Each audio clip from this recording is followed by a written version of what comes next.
अज्ञानतिमिरान्धस्य ज्ञानाञ्जनशलाकया चक्षुरुन्मिलितं येन तस्मै श्रीगुरवे नमः। नमो विष्णुपदाय कृष्णकृष्णाय श्रीमद्वेंकटनाथाय माधवाय भगवते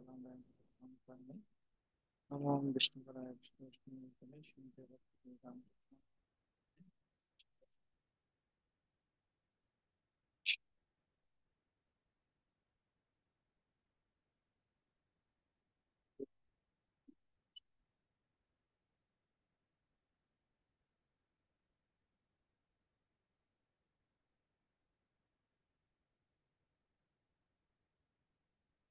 जय श्री कृष्ण चैतन्य प्रभु नित्यानंद श्री अद्वैत गदाधर हरे कृष्ण हरे हरे हरे राम হরে কৃষ্ণ। সবাইকে আমি স্বাগত জানাচ্ছি আজকের অধিবেশনে। আমরা আলোচনা করছিলাম শান্তির সূত্র। গত ক্লাসে আমরা আলোচনা করছিলাম money can not buy everything. টাকা দিয়ে সবকিছু কিনা যায় না। কে কতটুকু সুখ পাবে সেটা অলরেডি বরাদ্দ হয়ে গিয়েছে। বরাদ্দের থেকে অধিক সুখ কেউ ভোগ করতে পারবে না। টাকা হয় আপনাকে ছেড়ে চলে যাবে, আপনি টাকাকে ছেড়ে চলে যাবে। তাই কেউ যদি টাকা ত্যাগ করেনি এবং সে টাকাও তাকে ছেড়ে চলে যায়নি, কিন্তু আশ্চর্যের বিষয় হচ্ছে সেই ধন সম্পদ দিয়ে সুখ যে নিশ্চিতভাবে পাবে তার কোনো নিশ্চয়তা নেই। কারণ অর্থ সুখ নিশ্চিত করে না, টাকা সুখ। আর একটা ঘটনা আছে রাধেশ্যাম প্রভুর। পুনেতে এক বৃদ্ধ লোক এবং এক বিদ্যার একটা বিশাল বাড়িতে গিয়েছিলেন। তাকে নিমন্ত্রণ করেছিল বৈষ্ণব সভায়। বিশাল বাড়ি, সেখানে তিনি গেলেন। অনেকগুলো রুম, অনেক প্রাসাদের মতো বাড়ি, কিন্তু মানুষ আসে শুধু দুইজন, স্বামী স্ত্রী, বৃদ্ধ বিদ্যা, বুড়ো বুড়ি। তারা দুইজন শুধু এই বিশাল বাড়িতে থাকে। ছেলে এবং ছেলের বউ থাকে বিদেশে। তাদের সাথে এই বুড়ো বুড়ির সাথে কথা বলার কেউ নেই, এবং তারা যে দুঃখ শেয়ার করবে সেরকম কোনো ব্যক্তি নেই। তো যদিও তাদের বিশাল অর্থ, টাকা পয়সা, ধন সম্পদ সব আছে, কিন্তু তাদের মধ্যে কোনো সুখ নেই। তো রাধেশ্যাম প্রভুকে তারা বসতেও দিল, তাদের দুঃখের কথা বললো। রাধেশ্যাম প্রভু উত্তর দিলেন, উপদেশ দিলেন তাদেরকে হরিনাম জপ করার জন্য, ভক্ত সংগ্রহ করার জন্য, মন্দিরে আসার জন্য। যে যে অর্থ তারা লাভ করেছে ভগবানের আশীর্বাদে, সেগুলো ভগবানের সেবায় লাগানোর জন্য। তো এইভাবে তারা আস্তে আস্তে ভক্ত হয়ে গেল। তো দেখা যাচ্ছে এই ঘটনায় তাদের সবকিছু আছে, কিন্তু কোনো সুখ শান্তি নেই।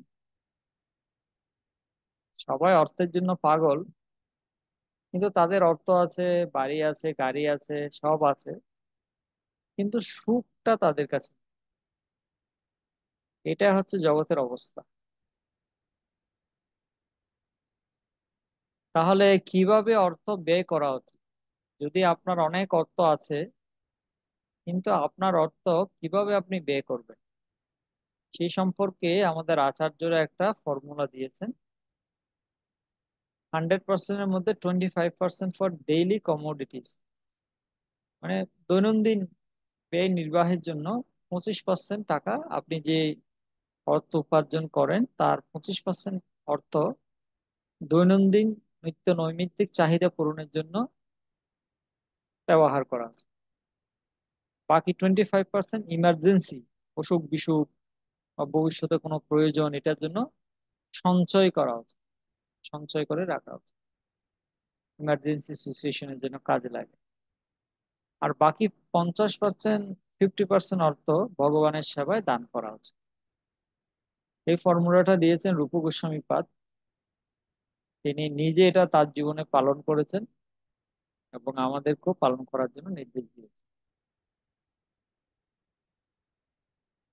তো শুধুমাত্র নারায়ণের শ্রী চরণ কমলেই লক্ষ্মী স্থির থাকেন। এই জড়জগতে লক্ষ্মীকে চঞ্চলা বলা হয়, কারণ তিনি কোনো জায়গায় স্থির থাকেন। কেউ যদি লক্ষ্মীকে লুণ্ঠন করে সংগ্রহ করে নিজের কাছে রাখতে চায়, তাহলে সে শুধু দুঃখই পাবে। যেভাবে রাবণ সীতাকে অপহরণ করে হ্যাঁ চেয়েছিল বন্দি করে রাখার জন্য, কিন্তু এর পরিবর্তে রাবণ নিজেই ধ্বংস হয়ে গেল। সীতা দেবী যখন অশোক বাটিকাতে ছিলেন রাবণের শালায়, রাবণ তার কাছে এসেছিলেন তাকে প্রপোজাল দেওয়ার জন্য, তাকে প্রস্তাব দেওয়ার জন্য, যে তুমি রামকে ভুলে যাও, তুমি এই লঙ্কার রানী হও, ঐশ্বর্য গ্রহণ করো। তো সীতা দেবী তখন একটা কাজ করেছিলেন, তিনি একটা ঘাস, এখানে আপনি দেখতে পাচ্ছেন সীতা দেবীর হাতে একটা একটা ঘাস, সীতা দেবী একগুচ্ছ ঘাস নিয়ে সেই গাছটা রাবণ এবং তার মাঝখানে, মাঝামাঝি রাবণ এবং সীতা দেবীর মাঝখানে মাঝামাঝি জায়গায় তিনি গাছটাকে রাখতেন। তো আচার্যরা এটার অনেক সুন্দর ভাষ্য দিয়েছেন, কমেন্টারি করেছেন, যে কেন সীতা দেবী রাবণের সামনে একটা ঘাস কেন রাখতেন, কি কারণ। আচার্যরা প্রায় 10-15টা কারণ দিয়েছে। তা আমি এখন সবগুলো বলবো না, কয়েকটা বলবো কেন সীতা দেবী রাবণের সামনে একগুচ্ছ ঘাস রাখেন। এখানে বলা হচ্ছে যে বৈদিক সভ্যতায় একজন রাজকন্যা কোনো পরপুরুষের সাথে সরাসরি কথা বলেন না, তাদের উভয়ের মাঝখানে একটি পর্দা থাকে। সীতা দেবী তার বর্তমান অবস্থায় কোনো পর্দা রাখার সুযোগ পাননি, যেহেতু তিনি বন্দিনী, তিনি পর্দা রাখার সুযোগ পাননি। সেই জন্য তিনি একগুচ্ছ ঘাস নিয়ে সেটা রাবণ এবং তার মাঝখানে রেখেছিলেন, যেটা হচ্ছে পর্দার প্রতিনিধিত্ব করছে। রাজকন্যাকে পরপুরুষের সাথে কথা বলতে হলে পর্দা মেনটেন করতে হয়, কিন্তু যেহেতু তিনি পর্দা মেনটেন করতে পারছেন না, তাই তিনি একটা ঘাস রেখেছেন, যেটাকে পর্দা হিসেবে তিনি ব্যবহার করছেন। এটা হচ্ছে একটা কারণ, প্রথম কারণ। দ্বিতীয় কারণ হচ্ছে রাবণের সামনে একগুচ্ছ ঘাস নিক্ষেপ করার মাধ্যমে সীতা দেবী বুঝাতে চাইলেন রাবণের সব ঐশ্বর্য এবং ধনসম্পদ সীতা দেবীর কাছে ঘাসের মতো তুচ্ছ। ঘাস নিক্ষেপ করে সীতা দেবী বলে, তোমার তোমার এইসব ঐশ্বর্য ধন সম্পদ আমার কাছে ঘাসের মতো তুচ্ছ। তিন নাম্বার কারণ, সীতা দেবী রাবণকে সতর্ক করে দিতে চেয়েছিলেন যে তার স্বামী রামচন্দ্র যে কোনো জায়গা থেকে আবির্ভূত হতে পারে। রামচন্দ্র এই ঘাসের মধ্য থেকেও আবির্ভূত হতে পারে। তিনি পূর্বে নৃসিংহদেবের একটা লীলা স্মরণ করেছিলেন, কিভাবে স্তম্ভ থেকে, পিলার থেকে নৃসিংহদেব আবির্ভূত হয়েছে। তাই সীতা দেবী রাবণকে বুঝাতে চাইলেন, রাবণ তুমি এত গর্ব করো না, আমার স্বামী পিলার থেকেও আবির্ভূত হতে পারে, এই গাছের গুচ্ছ থেকেও আবির্ভূত হতে পারে। সেই জন্য তিনি একগুচ্ছ ঘাস নিক্ষেপ করেছিলেন।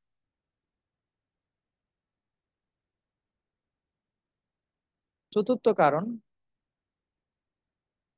সীতা দেবী রাবণকে জানাতে চাইলেন যে তার স্বামী যখন আসবেন এবং রাবণের রাজ্যে সবকিছু ধ্বংস করে দিবেন, তখন রাবণের এই একগুচ্ছ গাছ ছাড়া আর কিছুই থাকবে না। সীতাদেবী বললেন, রাম যখন এসে তোমাকে মারবে, তখন এই একগুচ্ছ গাছ ছাড়া তোমার আর কিছুই থাকবে না, সবকিছু রাম ধ্বংস করে দেবে। তারপর সীতা দেবী 5 নাম্বার কারণ, সীতা দেবী বুঝাতে চাইলেন যখন রাবণ রামের কাছে পরাজিত হবে এবং ভুলণ্ঠিত হয়ে পড়ে থাকবে, তখন তাকে এই গাছগুলো দাঁতে ধারণ করে দৈন্যভাব অবলম্বন করতে হবে। সবারও চরণবন্ধ দন্তে করি ঘাস। আমাদের আচার্যরা গিয়েছেন যে বৈষ্ণবদেরকে শরণাগত হতে হলে দন্তে তৃণ ধারণ করে, হ্যাঁ, দাঁতে ঘাস ধারণ করে হাত জোর করে বিনীতভাবে যেতে হয় বৈষ্ণবদের নিকটে। এটা একটা বৈষ্ণব সংস্কৃতি।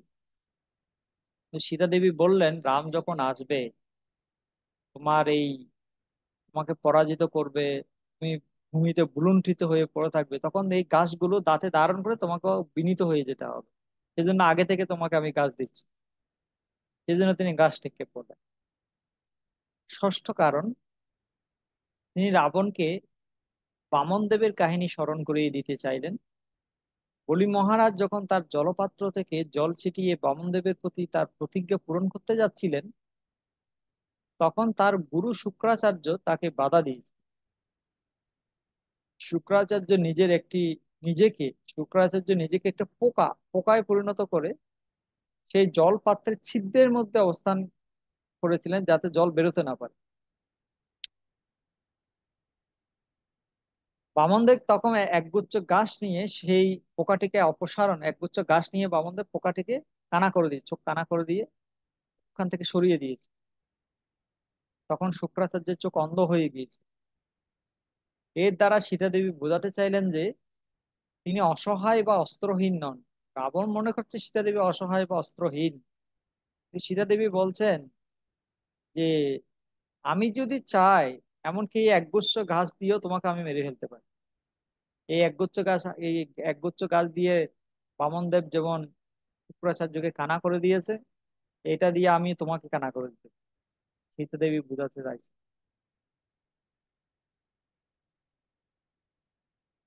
7 নাম্বার কারণ, তিনি রাবণকে বোঝাতে চাইলেন যে কোনো মানুষ যখন ভালো এবং মন্দের জ্ঞান হারিয়ে ফেলে, তখন সেই ব্যক্তি একটি পশুর মতো হয়ে যায়। আর পশু কি খায়? ছাগল কি খায়? ঘাস খায়। সেই জন্য রাবণ যেহেতু পশুর মতো হয়ে গেছে, তাই এখন থেকে তার ঘাস খাওয়া শুরু করা উচিত। সেজন্য সীতা দেবী একগুচ্ছ ঘাস নিক্ষেপ করলো। তুমি ঘাস খাও, তুমি পশু। 8 নাম্বার কারণ, সীতা দেবী বোঝাতে চাইলেন যে তার নিজের জীবন নিয়ে তার কোনো শঙ্কা নেই। সীতা দেবী বলছেন যে আমাকে নিয়ে আমার কোনো টেনশন নেই। তিনি তার জীবনকে একগুচ্ছ ঘাসের মতো মনে, তিনি সীতা দেবী বললেন আমার জীবন একগুচ্ছ ঘাসের মতো তুচ্ছ। রামের অনুপস্থিতিতে তিনি কখনো জীবনের ভয়ে রাবণের কাছে নিজেকে আত্মসমর্পণ করবেন না, কারণ তার জীবন তো ঘাসের মতোই তুচ্ছ।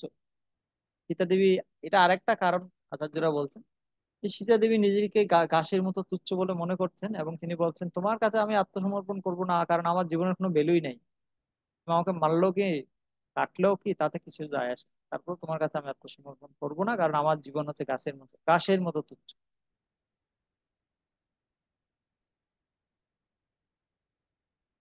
9 নাম্বার কারণ,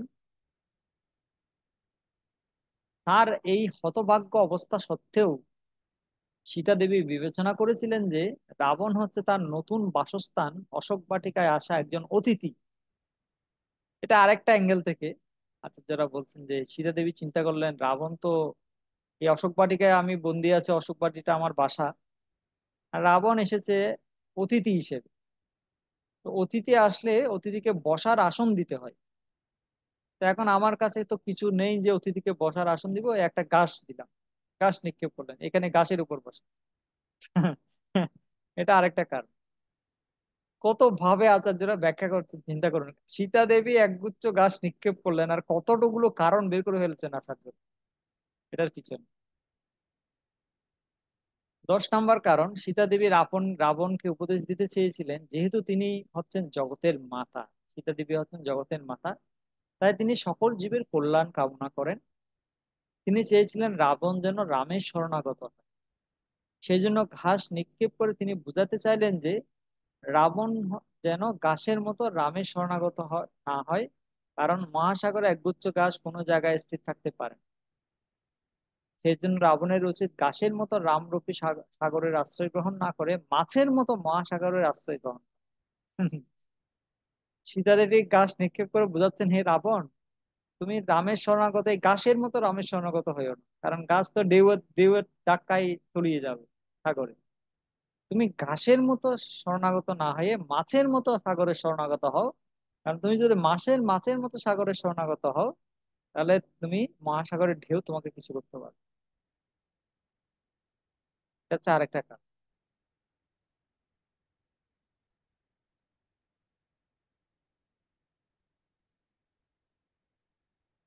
তো আমরা 10টি কারণ দেখলাম। আরো অনেক কারণ, 15টা কারণ দিয়েছেন আচার্যরা, আমি 10টা বলেছি। একটা সিম্পল ঘটনা, রামায়ণের একটা সিম্পল ঘটনা দেখে মনে হয় যে ঘাস নিক্ষেপ করেছে সীতা দেবী, মহিলারা তো এরকম কত কিছু কত দিকে গাছ টাছ কত দিকে ছিঁড়ে কত দিকে নিক্ষেপ করছে, এটার কি আবার এতগুলো কারণ থাকে না? এতগুলো কারণ আছে। আর সীতা দেবী কোনো সাধারণ মহিলা নন, তিনি ভগবানের শক্তি। তো এভাবে আমরা দেখি যে সীতা দেবী বুঝাতে চাইলেন লক্ষ্মী দেবী হচ্ছে চঞ্চলা, নারায়ণের চরণে তিনি স্থির থাকেন, তাকে যদি কেউ আলাদাভাবে ভোগ করতে চায় সে সেটা পাবে। কারণ আপনারা আমাকে বলবেন কেন আমাদের ইন্দ্রিয় তৃপ্তি করা উচিত নয়, কেন আমাদের ইন্দ্রিয় তৃপ্তি করা উচিত নয়। এখানে ইন্দ্রিয় তৃপ্তি বলতে এমন না যে আমরা না খাবো না ঘুমাবো, সেরকম না, অতিরিক্ত, অতিরিক্ত বা যেটা অনুমোদিত অনুমোদিত নয়, অনুমোদিত নয় এরকম ইন্দ্রিয় তৃপ্তি। আমরা প্রসাদ খাই, এটাও ইন্দ্রিয় তৃপ্তি। আমরা মন্দিরে গিয়ে নৃত্য করি, এটাও ইন্দ্রিয় তৃপ্তি। হ্যাঁ, আমরা তীর্থ ভ্রমণে যাই, এটাও ইন্দ্রিয় তৃপ্তি। এরকম অনুমোদিত ইন্দ্রিয় তৃপ্তি গুলো ঠিক আছে, কিন্তু অনুমোদন বিহীন বা অতিরিক্ত ইন্দ্রিয় তৃপ্তি, অতিরিক্ত প্রয়াস, যেটা দরকার নেই, সেরকম ইন্দ্রিয় তৃপ্তি কেন আমাদের করা উচিত নয়? আপনারা হাত তুলুন, বলুন।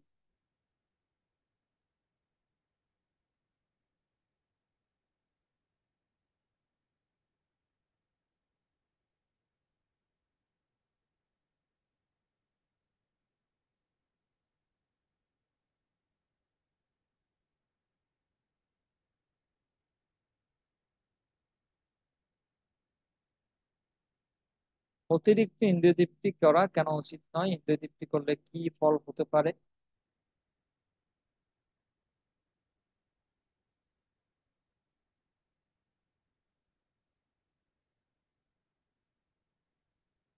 হাত তুলুন।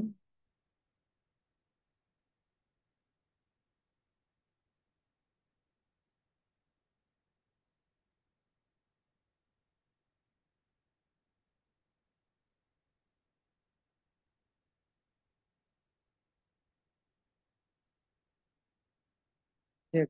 আমরা কেউ বলতে চাইছেন না? সবার ভিডিও অফ, কেউ বলতে চায় না। আপনারা কি ক্লাসে আছেন কি ঘুমাচ্ছেন?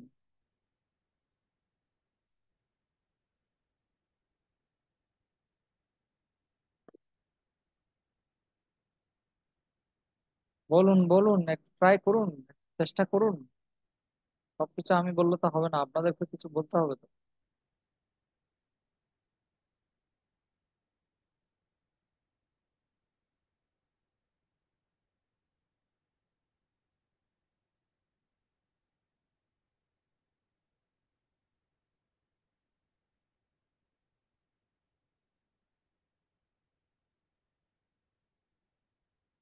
কেউ চেষ্টা করবেন বলার জন্য?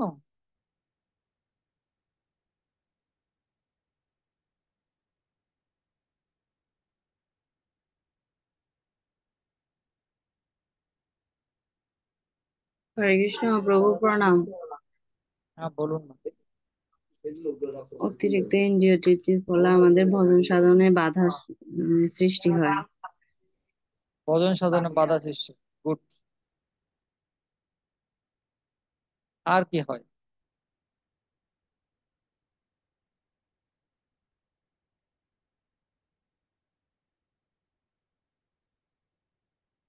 ইন্দ্রিয় তৃপ্তি করলে, অতিরিক্ত ইন্দ্রিয় তৃপ্তি করলে আমরা খুব আনন্দ পাই, খুব মজা পাই, তাই নাকি?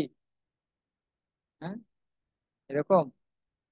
হরে কৃষ্ণ প্রভু, বলছিল যে মানে যদি ইন্দ্রিয় তৃপ্তি মানে যদি বলছে অতিরিক্ত ইন্দ্রিয় তৃপ্তি মানে করে, তাহলে এটা বলছে ক্ষণস্থায়ী, কিছুক্ষণের জন্য, পরে দিয়ে এটা আর ওটা থাকে না, এরকম আমি হম।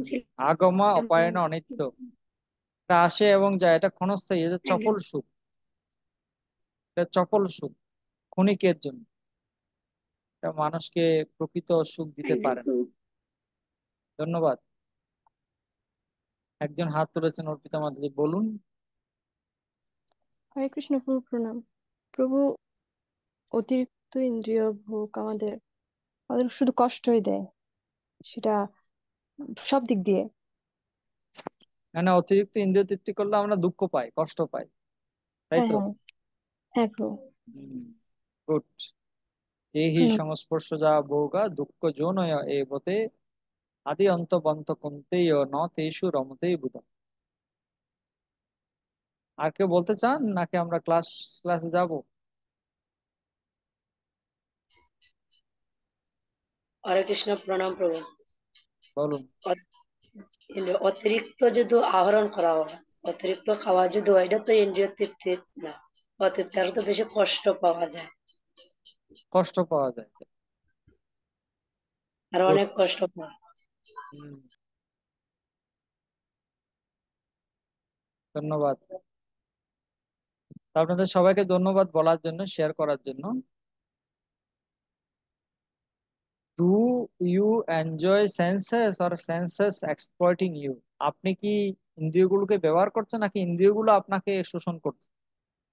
ইন্দ্রিয়গুলো কি আপনার নিয়ন্ত্রণে আছে নাকি আপনি ইন্দ্রিয়গুলোর দ্বারা নিয়ন্ত্রিত হচ্ছে? নিজেকে, আমাদেরকে, প্রত্যেক মানুষকে এটা প্রশ্ন করা হচ্ছে। ইন্দ্রিয়গুলোকে আমি ব্যবহার করছি নাকি ইন্দ্রিয়গুলো আমাকে ব্যবহার করছে?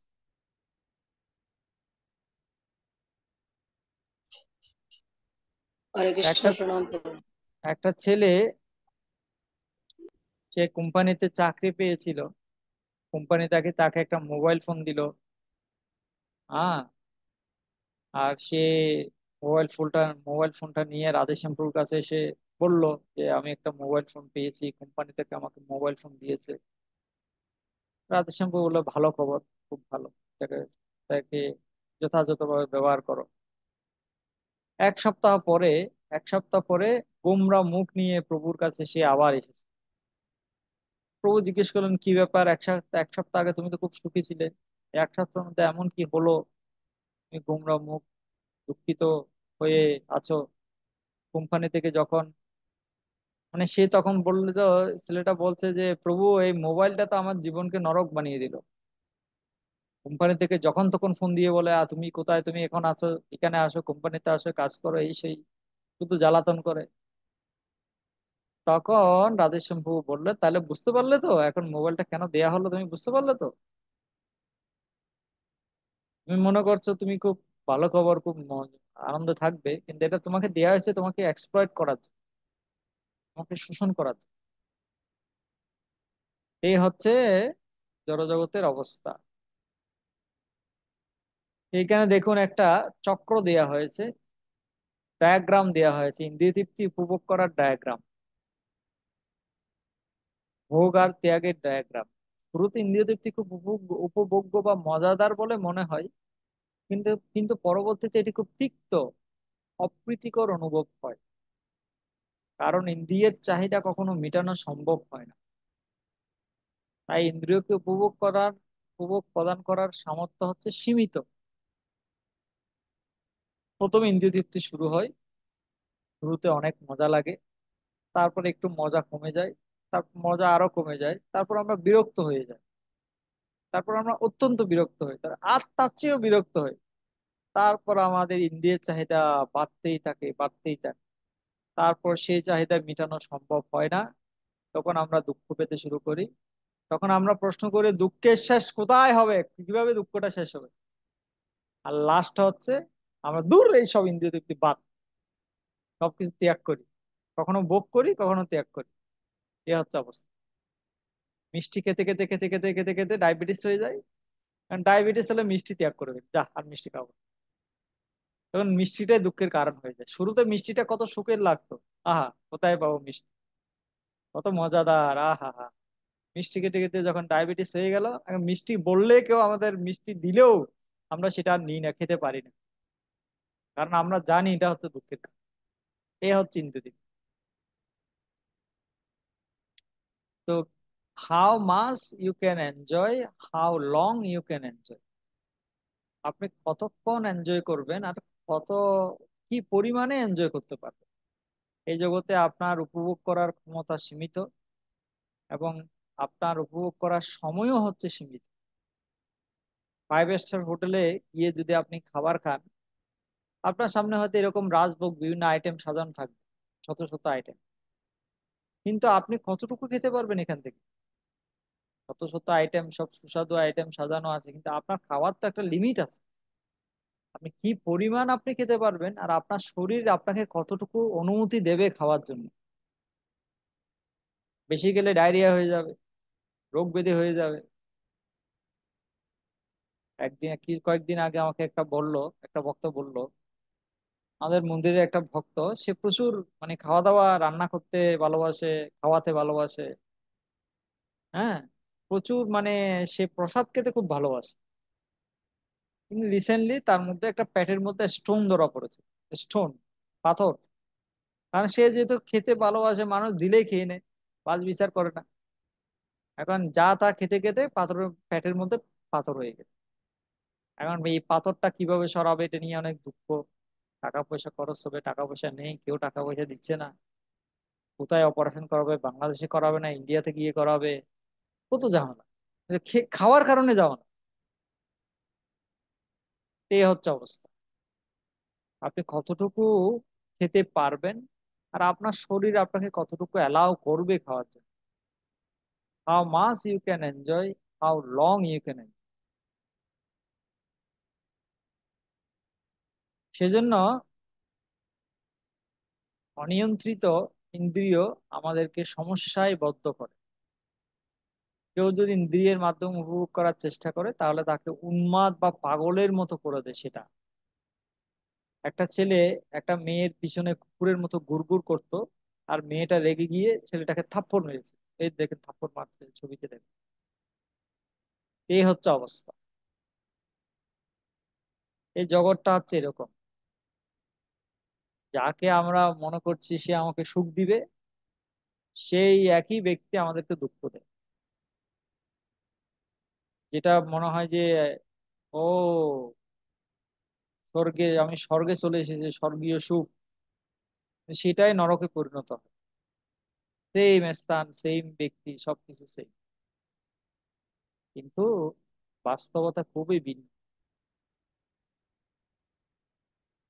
Sense gratification leads to madness. ইন্দ্রিয় তৃপ্তি মানুষকে পাগলের মতো করবে। প্রমাতি বলবদ্দিরম তস্যাহম নিগ্রহম মন্যে বায়োরিব সুদুষ্কর। মানুষ পাগলের মতো হয়ে যায় ইন্দ্রিয় তৃপ্তির কারণে। আইসক্রিম খেতে খেতে খেতে খেতে খেতে খেতে তারা অভ্যস্ত হয়ে গেছে। তারা আইসক্রিম না পেলে পাগল হয়ে যায়, যেন তেন ভাবে আইসক্রিম খেতেই হবে। জাস্ট আমি সিম্পল একটা উদাহরণ দিলাম। হ্যাঁ, দরকার হলে ভাত না খেয়ে থাকবে, তারপর আইসক্রিম খেতে হবে। এই হচ্ছে অবস্থা।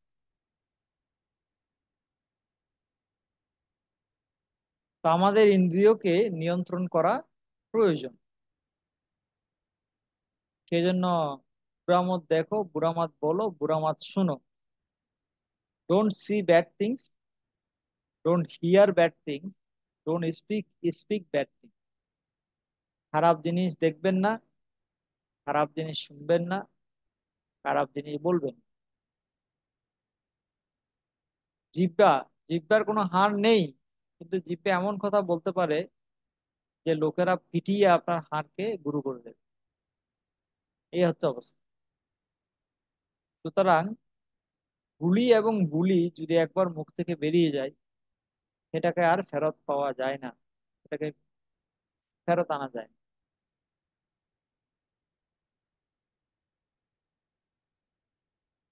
আমাদের পঞ্চ ইন্দ্রিয়গুলো হচ্ছে পাঁচটি স্ত্রীর মতো। পাঁচটা ইন্দ্রিয় হচ্ছে পাঁচটা স্ত্রীর মতো। প্রকৃতপক্ষে আরো একটা ইন্দ্রিয় আছে যেটা হচ্ছে মন। এই মন এবং পাঁচটি ইন্দ্রিয় তো সহজ, টোটাল ছয়টি ইন্দ্রিয়। স্ত্রী যেরকম স্বামীকে সারাক্ষণ ঘ্যান ঘ্যান করে বিরক্ত করে, ঠিক একইভাবে আমাদের ইন্দ্রিয়গুলো আমাদেরকে এইভাবে বিরক্ত করে, সবসময় কিছু না কিছু বলতেই থাকে। শুরুতে ইন্দ্রিয়গুলো কিছু সুখকর অনুভূতি, টিটিলেশন, শুরুতে মনে হয় যে এটা খুব সুখদায়ক। কিন্তু এই সুখকর অনুভূতির পর এগুলোর চাহিদা এত বেড়ে যায় যে সেটা নিয়ে কখনো সন্তুষ্ট করা সম্ভব হয় না। যেমন দেখুন, এখানে একটা লোক তার স্ত্রীকে নিয়ে শপিং করতে গিয়ে বেরিয়েছে, ক্রেডিট কার্ড নিয়ে। তো মহিলা এত কিছু কিনছে, মানে যা দেখছে সেটাই কিনতে চায়।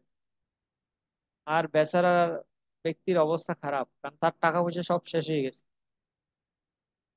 এই হচ্ছে অবস্থা। পাইলট মদ্যপান করে না, যারা বিমান চালায় তারা কখনো মদ্যপান করে না। কেন করে না? কারণ তারা জানে মদ্যপান করলে সে অ্যাক্সিডেন্ট করবে, বিমান চালাতে পারবে না। যারা গান করে তারা আইসক্রিম খায় না। কেন? কারণ ঠান্ডা খেলে গলা বসে যাবে, সে ভালো করে গান করতে পারবে না। তো আমরা দেখি জড়জগতেও অনেক অনেক অনেক কিছুতে নিয়ন্ত্রণ মেনটেন করা হয় বৃহত্তর উদ্দেশ্য সাধনের জন্য। পানির ড্যাম, পানিতে যে ড্যাম বাঁধে, সেটা হচ্ছে পানিকে নিয়ন্ত্রণ করে রাখার জন্য, যাতে পানি অহেতুক প্লাবিত না হয়, যেন বন্যাকে নিয়ন্ত্রণ করা যায়। ঘুড়িকে নিয়ন্ত্রণ করার জন্য একটা লাঠাই থাকে, হ্যাঁ, কাঠি থাকে, যেটাতে দড়ি দিয়ে বাঁধা থাকে ঘুড়ি, যার ফলে ঘুড়িটাকে নিয়ন্ত্রণ করা যায়। এইভাবে আমরা দেখি আমাদেরকেও বুঝতে হবে, আমরা কি নিজেদেরকে নিজেরা নিয়ন্ত্রণ করব, গোস্বামী হব, ইন্দ্রিয়ের প্রভু হব, নাকি গোদাস হব, ইন্দ্রিয়ের দাস হব। গোস্বামী হলে আমরা মুক্তি লাভ করব ইন্দ্রিয়ের যে ব্যাগ, সেখান থেকে। আর গোদাস হলে ইন্দ্রিয় যেভাবে বলে সেভাবে আমরা চলব, আমরা ইন্দ্রিয়ের দাসে পরিণত হব। সেজন্য বাস্তব সমাধান হচ্ছে কি, ভগবান যেটা আমাদের জন্য বরাদ্দ করে রেখেছেন তার অধিক ভোগ করার চেষ্টা করা উচিত নয়। আহারের ক্ষেত্রে প্রভুপাদ আমাদেরকে বলেছেন, খাওয়ার ক্ষেত্রে আমাদের উচিত 50% খাবার দিয়ে উদরকে পূর্ণ করা, 25% পানি দিয়ে উদরকে পূর্ণ করা, আর বাকি 25% বাতাস দিয়ে পূর্ণ করা, বায়ু দিয়ে পূর্ণ করা। এভাবে যদি আমরা খাবার খাই তাহলে আমাদের কখনো পেটের সমস্যা হবে না, শরীর সুস্থ থাকবে। যজ্ঞ শিষ্টাশিন সন্ত মুষ্যন্তে সর্বকিল্লিশৈ ভুঞ্জতে তে অগম পাপা যে পচন্তি আত্মকারণাৎ। ভগবানের যারা ভক্ত তারা সমস্ত পাপ থেকে মুক্ত হন, কারণ তারা যজ্ঞ বশিষ্ঠ অন্নাদি গ্রহণ করে, প্রসাদ গ্রহণ। যারা কেবল স্বার্থপর হয়ে নিজেদের ইন্দ্রিয়ের জন্য রান্না করে, তারা কেবল পাপই ভোজন করে, গ্রাসে গ্রাসে পাপ ভোজন করে। তাই ভগবানকে বুক না লাগিয়ে কোনো কিছু গ্রহণ করা উচিত না, এমনকি নিরামিষও খাওয়া উচিত না। নিরামিষ খাওয়াটাও পাপ, নিরামিষ খাওয়াটাও পাপ। আমরা নিরামিষাশী নই, আমিষাশীও নই, আমরা হচ্ছে প্রসাদ ভোজী। এবং কৃষ্ণ বলেছেন তাকে বুক লাগানোর জন্য। গীতায় কৃষ্ণ বলেছেন, পত্রম পুষ্পম ফলম তৈয়ম তুমি ভক্ত্যা প্রযচ্ছতি তদহম ভক্ত প্রীতম অস্নামি প্রদদাত। যে বিশুদ্ধ চিত্ত নিষ্কাম ভক্ত আমাকে ভক্তিপূর্বক পত্র পুষ্প ফল জল অর্পণ করেন, আমি তার সেই ভক্তিপ্লুত উপহার প্রীতি সহকারে গ্রহণ করি। তো যদিও কৃষ্ণ বলছেন পত্র মানে তুলসী পাতা, পুষ্প ফল জল দিলেই হবে, তার মানে এই নয় যে আমরা অন্ন ডাল সবজি, পিঠা পায়েস পুলি লাড্ডু এগুলো লাগাতে পারবো না, সেরকম না। চারটা বলে দিয়েছেন, ওই চারটাই দিতে হবে, আর যেগুলোর উল্লেখ নেই সেগুলো দেব না, সেগুলো আমরা বানিয়ে বানিয়ে এমনি এমনি খেয়ে নেব, তাহলে হবে না। যা আপনি রাত না করুন, যত করোসি যদস্নাসি যত জুহোসি দদাসি যত যত তপস্যসি কুন্তেয় তৎ পুরুষ মদ অর্পণ। যত অশ্নাসি, যত অশ্নাসি মানে তুমি যা খাও, তুমি যেটাই খাও, সেটা আমাকে আগে অর্পণ করে তারপর তুমি খাও। তাহলে তোমাকে পাপভাগী হতে হবে। যেমন একটা কথা আছে কি যে, চুরি করা, অন্য কারো সম্পদ চুরি করা উচিত নয়। হ্যাঁ, কেন?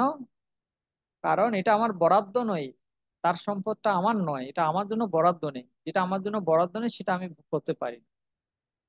একবার আলেকজান্ডার দ্য গ্রেট ইন্ডিয়া এসেছিলেন, এবং একটা চোর ধরা পড়েছিল। আলেকজান্ডার যেখানে তাঁবু ঠাবু টেনেছিলেন সেখানে চোর চুরি করতে এসেছিল। তো লোকেরা তাকে ধরে ফেলেছে, ধরে আলেকজান্ডারের কাছে নিয়ে গেছে। ঠিক আছে, আলেকজান্ডার বলছে তুমি চুরি করেছো, তোমাকে আমরা মৃত্যুদণ্ড দেবো। তখন চোর বলছে ঠিক আছে, আপনাদের যা ইচ্ছা আমাকে দেন, কিন্তু একটা কথা আমি জাস্ট বলতে চাই। আলেকজান্ডার বলছে বলো কি কথা বলবে। আলেকজান্ডার বলছে আপনারা সবাই আমাকে বলছেন চোর, কিন্তু আপনিও তো চোর। আলেকজান্ডার, আপনিও তো চোর। আমি তো শুধু কিছু টাকা পয়সা চুরি করেছি দুই একজন থেকে, আর আপনি তো পুরো দেশটাকেই চুরি করে ফেলেছেন। আপনি হচ্ছেন বিদেশি, আপনি ভারতে এসে পুরো ভারতটাকেই আপনি চুরি করে নিয়েছেন, হরণ করে নিয়েছেন। শুধু ভারত নয়, পৃথিবীর বহু দেশকে আপনি চুরি করেছেন। তাতে আমি তো ছোটখাটো চোর, আপনি তো বিশাল বড় চোর। তো আপনার কি শাস্তি হওয়া উচিত? আমাকে তো মৃত্যুদণ্ড দিচ্ছেন, আপনার কি শাস্তি হওয়া উচিত?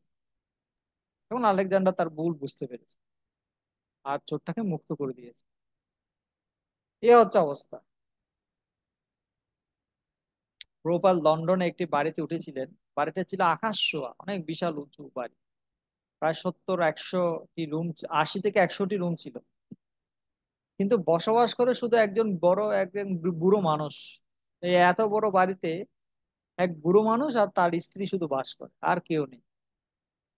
এই হচ্ছে অবস্থা। হ্যাঁ, মানুষের লোভ অনেক বেশি।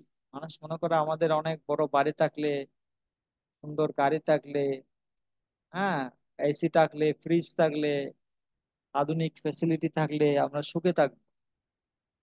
এগুলো জোগাড় করতে গিয়ে সারা জীবন কাটিয়ে দেয়। কিন্তু যখন এগুলো ভোগ করার সময় আসে তখন এত নানা রোগে আক্রান্ত হয়ে যায়, তখন আর ভোগার করতে পারে।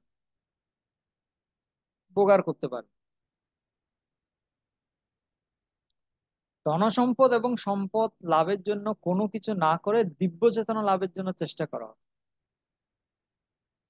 কিভাবে টাকা আরো আসবে সেটা চিন্তা না করে কিভাবে আমি কৃষ্ণ ভাবনাময় হতে পারি সেটা আমাদের চেষ্টা করা উচিত। কারণ কৃষ্ণকে ভজন করলে কৃষ্ণ বলেছেন, যোগক্ষেম বহামি অহম। আমার ভক্তের যা কিছু লাগবে আর সেটা আমি দিয়ে দেবো তাকে, তা আমি বহন করে নিয়ে আসবো। আর তার যা কিছু আছে সেটাকে আমি সুরক্ষিত রাখবো। এটা কৃষ্ণের দায়িত্ব। তো কৃষ্ণের উপর দায়িত্বটা ছেড়ে দিন, এত টেনশন করছেন, কৃষ্ণের উপর দায়িত্ব ছেড়ে দিন। সঙ্গীর ক্ষেত্রে ধর্মীয় অনুশাসন মেনে বিবাহ করা এবং কোনো অবৈধ সম্পর্ক না রাখা, এটা খুব গুরুত্বপূর্ণ। বর্তমান যুগে সাধু বলুন, গৃহস্থ বলুন, সবাই বিভিন্নভাবে নানাভাবে অবৈধ সঙ্গে যুক্ত। কেউ লাল কাপড় পরে যুক্ত, কেউ সাদা কাপড় পরে যুক্ত, কেউ গৃহস্থ হয়ে অবৈধ সঙ্গে যুক্ত। খুব সেন্সিটিভ ব্যাপার। এই জন্য আমাদের সনাতন ধর্মে বলা হয় যে কি, কেউ যদি চায় ধর্ম অবিরুদ্ধ ভূতেষু কামস্মি ভরতর্ষভ, ধর্মীয় অনুশাসন মেনে সে বিবাহ করতে পারে, এবং অবৈধ সম্পর্ক রাখা কখনোই উচিত নয়। এটা 4টে নীতির বিরোধী। 4টা যে আমরা নিয়ম পালন করি, এর মধ্যে একটা হচ্ছে অবৈধ সঙ্গ বর্জন। সেই জন্য কপট হওয়া ভালো নয়। সে গৃহস্থ হোক, ব্রহ্মচারী হোক, যেটাই হোক, কপট হওয়া ভালো নয়, সৎ হওয়া ভালো। সৎ মানুষকে সবাই পছন্দ করে, কপটকে কেউ পছন্দ করে না। বাসস্থানের ক্ষেত্রে বাসস্থান ভগবান কেন্দ্রিক হওয়া উচিত। জমির উপর বিশাল বাংলো তৈরি করে যশ বাড়ানোর জন্য লোভী হওয়া উচিত। আপনি মানুষ হচ্ছেন 3-4 জন, রুম থাকবে 70-80টা, কি দরকার বলুন? 3-4 জনের জন্য 2-3টা রুম যথেষ্ট। যতটুকু আমাদেরকে সিম্পল হওয়া যায় ততটুকু আমাদের সিম্পল হয়ে সরল জীবন, উন্নত চিন্তা, এটাই হচ্ছে কাম্য। পোস্ট, আপনি যে পোস্ট পেয়েছেন সেটা ভগবানের আপনাকে দিয়েছেন। ভগবান প্রদত্ত একটা আশীর্বাদ মনে করে ভগবানের দাস রূপে অন্যদের সেবার জন্য সে পোস্টটা ব্যবহার করা উচিত। নিজের শক্তি দেখানোর জন্য, প্রভাব বৃদ্ধির জন্য কূটনীতিকে প্রশ্রয় দেওয়া উচিত। নিদ্রা, ঘুম, ভগবানের সেবা করার জন্যই পর্যাপ্ত রূপে সুস্থ থাকার জন্য 6 ঘন্টা ঘুমানো উচিত। অতিরিক্ত ঘুমানো উচিত নয়, অতিরিক্ত কম ঘুমানো উচিত। নাত ন তস্তু যোগস্তে ন চৈকান্ত মনস্নতঃ ন চাতি স্বপ্নশীল হচ্ছে জাগ্রত নৈবচ। যারা খুব বেশি ঘুমায় তারা যোগী হতে পারে না, যারা খুব কম ঘুমায় তারাও যোগী হতে পারে না। এজন্য অতিরিক্ত ঘুমানো ভালো নয়, অতিরিক্ত কম ঘুমানো ভালো না।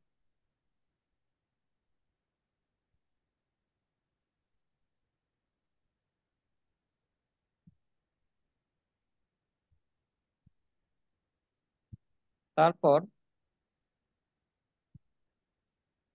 কি এসেছে এটা?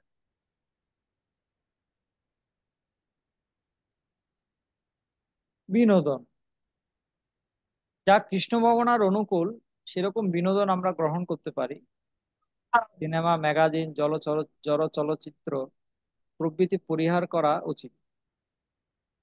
কৃষ্ণ ভক্তরা জাগতিক টিভি দেখে না, টিভি তো দেখেই না, সিনেমা, ম্যাগাজিন, চলচ্চিত্র এগুলো দেখে না। কৃষ্ণ ভক্তরা শুধু কৃষ্ণ ভাবনাময় যদি কোনো কিছু থাকে, যেমন লিটল কৃষ্ণ, আমরা এখন রামায়ণ দেখাচ্ছি, মহাভারত, বা এরকম যেগুলো শিক্ষণীয়, বিভিন্ন পুরাণের কাহিনী, হ্যাঁ, বিভিন্ন ভগবানের অবতারদের লীলা, এগুলো আমরা দেখি। টিভি যদি, ইউটিউবে অনেক সময় আমরা দেখি বিভিন্ন মহারাজদের ক্লাস শুনি, বিভিন্ন প্রভুদের আমরা ক্লাস শুনি, বিভিন্ন শিক্ষণীয় কৃষ্ণ ভাবনাময় ভিডিও আমরা দেখি। তো এটা হচ্ছে কৃষ্ণ ভক্তদের কৃষ্ণ ভক্তদের জাগতিক বিনোদনের প্রতি কোনো আগ্রহ নেই। কৃষ্ণ ভক্তরা শুধু কৃষ্ণ ভাবনাময় বিনোদন করে থাকে।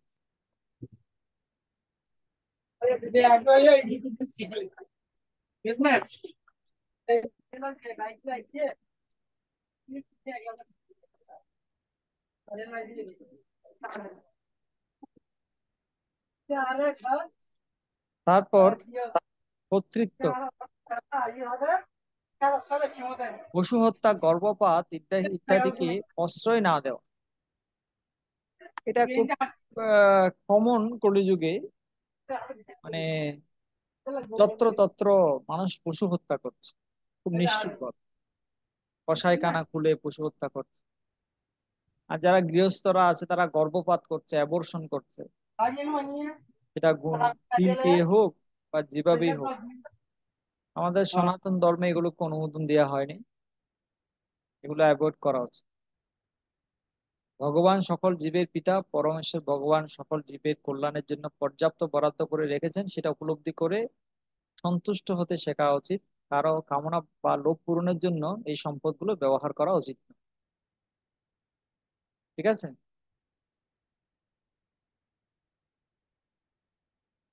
তো এখানে কিছু এবার মন্ত্র আছে, দুইটা মন্ত্র আছে, এই দুইটা আপনাদের বাড়ির কাজ, এগুলো আপনারা মুখস্থ করবেন, দুইটা মন্ত্র শিখবেন।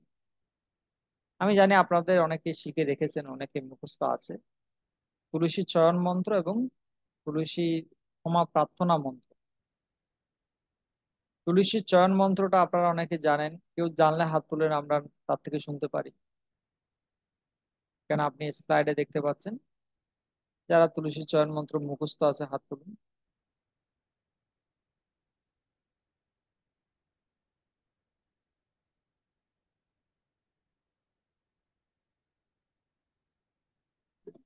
বলুন।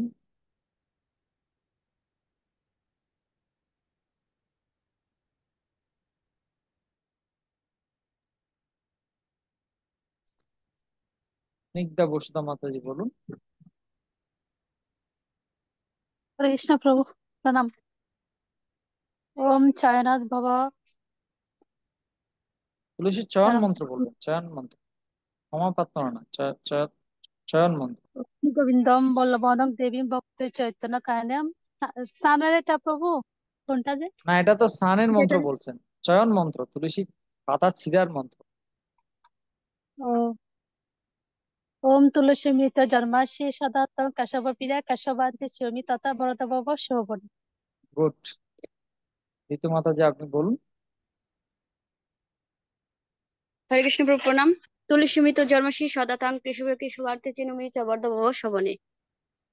গুড, ধন্যবাদ। আর কে বলেনি? রসবতী মাতাজি বলুন।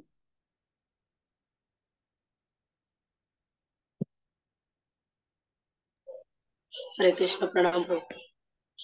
অং তুলসী মিত্র জন্মসি সদা তত কেশব প্রিয় কেশবার্তা চিহ্নয় তপ্ত বরদায় ভব শুভন। ধন্যবাদ, ধন্যবাদ। ব্রজবালা মাধবী দেবী দাসী, নতুন নাম হয়েছে। ওম তুলসীমিত জন্মাসি সদা তং কেশব প্রিয় কেশবার্তে চিনমামি তং বরদা ভব শুভ।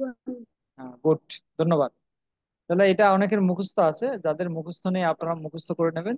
ওম তুলসী অমৃত জন্মাসি সদাতম কেশব প্রিয়া, কেশবার্তে চিনমিতাম ভরদা ভব শোভনে। হে তুলসী, অমৃত থেকে আপনার জন্ম, আপনি নিহত ভগবান শ্রী কেশবের অতীব প্রিয়া। এখন শ্রী কেশবের পূজার উদ্দেশ্যে আপনার পত্র এবং মঞ্জুরি আমি সংগ্রহ করছি, কৃপা করে আমাকে বরদান করুন। এরপর আরেকটা মন্ত্র, এটা বাড়ির কাজ, আপনাদের যারা মুখস্থ নেই তাদের জন্য। এটা হচ্ছে ক্ষমা প্রার্থনা মন্ত্র। তুলসী শয়ন করার পরে তুলসী দেবীর কাছে ক্ষমা চাইতে হয়। তুলসী দেবী অত্যন্ত ভগবানের প্রিয়, তো তাকে যে আমরা কষ্ট দিয়েছি, পাতা ছিঁড়েছি, তিনি কষ্ট পেয়েছেন, তাই তার কাছে ক্ষমা চাইতে হয়। এটা হচ্ছে শয়নোদ্ভব দুঃখম চ যৎ হৃদি তব বর্ততে তৎ কমস্য জগৎ মাত বৃন্দা দেবী নমস্তুতে। আমি আবার তিনবার বলবো, যাদের মুখস্থ আছে তারা হাত তুলে রাখবেন, তাদের থেকে আমরা শুনবো। শয়নোদ্ভব দুঃখম চ যৎ হৃদি তব বর্ততে তৎ কমস্য জগৎ মাত বৃন্দা দেবী নমস্তুতে।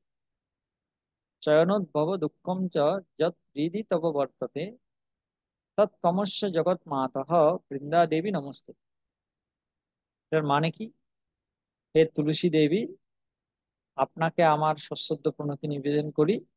হে জগৎ মাতা, আপনার পত্র ও মঞ্জুরি চয়নকালে যদি আপনার হৃদয়ে দুঃখের উদ্ভব করে থাকে, তবে কৃপা করে আমাকে ক্ষমা করুন।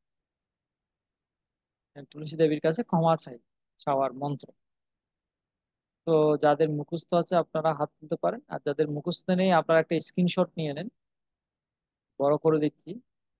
স্ক্রিনশট নিয়ে নেন যাদের মুখস্থ নেই, আপনারা এটা মুখস্থ করবেন।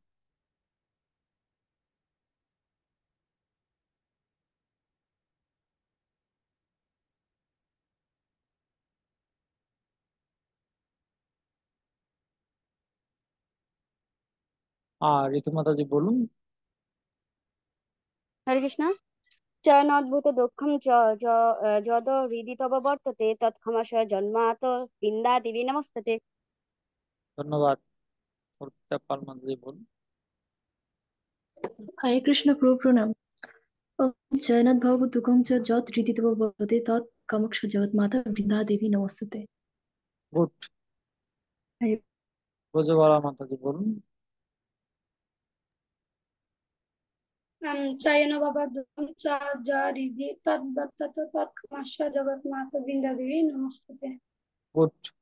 আর বলতে মনে হয় ভুলে গেছে। বুঝিনি বুঝিনি। প্রভু মনে হয় একটু ভুল হয়েছে, আবার বলবো, ওইরকম হ্যাঁ বলুন হচ্ছিল। বলুন।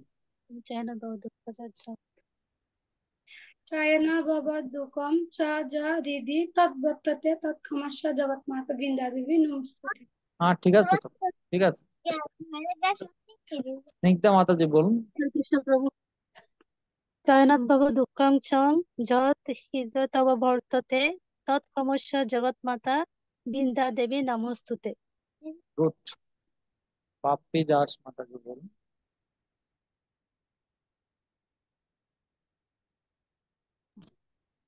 হরে কৃষ্ণ প্রভু প্রণাম।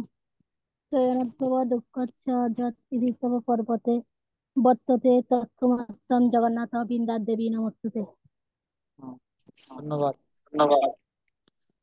প্রভুদের মধ্যে কেউ বলবেন?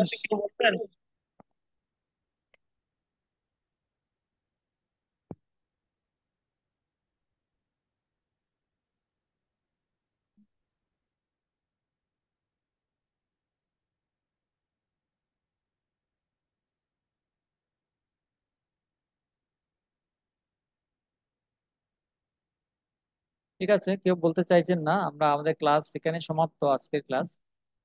ওর জন্য কিছু বাড়ির কাজ আছে। বাড়ির কাজ হচ্ছে এই দুইটা শ্লোক মুখস্থ করবেন। একটা হচ্ছে তুলসী চয়ন মন্ত্র, আর একটা আছে তুলসী ক্ষমা প্রার্থনা মন্ত্র। আর এটা ছাড়া আমাদের সেলফ ম্যানেজার বইতে, বই যদি না থাকে আমি তাদেরকে স্কুলকে পাঠিয়ে দেবো, সফট কপি। সেখান থেকে এই গীতা পড়ে পড়ে আনসার লিখতে হবে প্রশ্নগুলো। আগেও একবার বলেছিলাম, আগের ক্লাসে। কারণ এই এই ক্লাসেও প্রায় অনেকগুলো প্রশ্ন আছে, প্রায় 20টার মতো প্রশ্ন আছে গীতা থেকে। পাশে শ্লোক নাম্বার লেখা আছে, কত নাম্বার শ্লোকে আনসার পাবেন, ওগুলো পরে পরে আপনাদেরকে উত্তর লিখতে হবে। এখানে এখানে এখানে 20টা, এর আগের ক্লাসে 20টা, টোটাল 40টা জমা হয়ে গেছে। আপনারা যারা লিখবেন তাদের গীতা পড়ে কিছু আবিষ্কার করতে পারবেন নতুন নতুন। এমনিতে তো গীতা আমরা সবাই পড়ি, কিন্তু গীতা খুঁটিয়ে খুঁটিয়ে পড়তে হলে এভাবে আপনাকে প্রশ্নগুলোর উত্তর করার জন্য যখন তাৎপর্য পড়বেন, তখন দেখবে যে আপনি নতুন নতুন অনেক কিছু পাচ্ছেন, নতুন নতুন অনেক কিছু পাচ্ছেন, যেটা আপনার অনেক গীতাকে বুঝতে সুবিধা হবে। ঠিক আছে?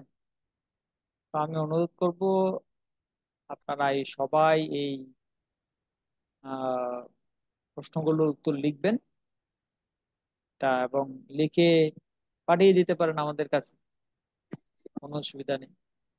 হরে কৃষ্ণ প্রভু, বলুন। এগুলো গ্রুপে দিয়েছেন প্রভু? হ্যাঁ, এগুলো গ্রুপে দেওয়া হয়েছে? না গ্রুপে তো দেয়া হয়নি, আমি বইটা পাঠিয়ে দিলে বইয়ের একটা একটা অধ্যায় পরে গিয়ে প্রশ্নগুলো আছে। আর যদি বলেন যে গ্রুপে দিয়ে দিতে, তাহলে আমি গ্রুপে দিয়ে দেবো, আমি স্ক্রিনশট গ্রুপে করে দিলে একটু গ্রুপে ভালো দিয়ে দেবো। হতো, লিখতাম। ঠিক আছে, তাহলে আমি গ্রুপে দিয়ে দিচ্ছি, এখনই দিয়ে দিচ্ছি। আচ্ছা প্রভু। হরে কৃষ্ণ। প্রভু, কারো হরে কোনো কৃষ্ণ প্রশ্ন প্রণাম আছে প্রভু। আজকের ক্লাসের উপর? হরে কৃষ্ণ প্রণাম প্রভু। বলুন। আর আগের দা প্রভু প্রশ্নগুলো এগুলো তো গ্রুপে কোনো দেওয়া হয় না। বুঝি নাই মাতাজি। বলছে যে গীতার প্রশ্নগুলো বলছেন, এগুলো গ্রুপে পাঠিয়ে দিলে ভালো হবে প্রভু। হ্যাঁ হ্যাঁ, আমি গ্রুপে দিয়ে দেবো, এখনই দিয়ে দেবো, ক্লাসের পরে দিয়ে দেবো। 40টা দিলে হবে প্রভু, 40টার মধ্যে আমরা যে কোনো বৃষ্টি দিতে পারবো। হ্যাঁ হ্যাঁ, দুইটা ক্লাস, ঠিক দুইটা আছে, সেশন আমাদের শেষ হয়েছে। তো আচ্ছা ঠিক আছে এই প্রভু, দুইটা সেশনের সবগুলো দিয়ে দেবো, তো মোট 40টার মতো প্রশ্ন। ঠিক আছে। ঠিক আছে, তাহলে আমরা এখানে রাখছি। সবাই ভালো থাকুন, সুস্থ থাকুন, কৃষ্ণ ভাবনায় থাকুন। যথাসময়ে সবাই ক্লাসে আসবেন। আমাদের ক্লাসের টাইম হচ্ছে 10:30। 10:30 মানে 10:30। লেট পছন্দ করি না আমি, সময়ানুবর্তিতাকে খুব গুরুত্ব দিয়ে থাকি। তো সেজন্য আপনারা যথাসময়ে সবাই ক্লাসে আসবেন। লেট করলে আমি ক্লাস নাও দিতে পারি। আর যারা হোস্ট আছেন তাদেরকে রিকোয়েস্ট করব আপনারা যথাসময়ে ক্লাস শুরু করবেন। আপনারা মেসেজ পাঠিয়েছেন 11টা 20 থেকে শুরু হবে, কিন্তু শুরু হয়েছে 11টা 37 মিনিটে, চালু হয়েছে। এটা ঠিক না। অঙ্গীকার অবশ্যই রক্ষা করা উচিত, যথাসময়ে ক্লাস শুরু করা উচিত। ঠিক আছে, আমার কথায় যদি কেউ কষ্ট পেয়ে যান আমাকে ক্ষমা করে দেবেন।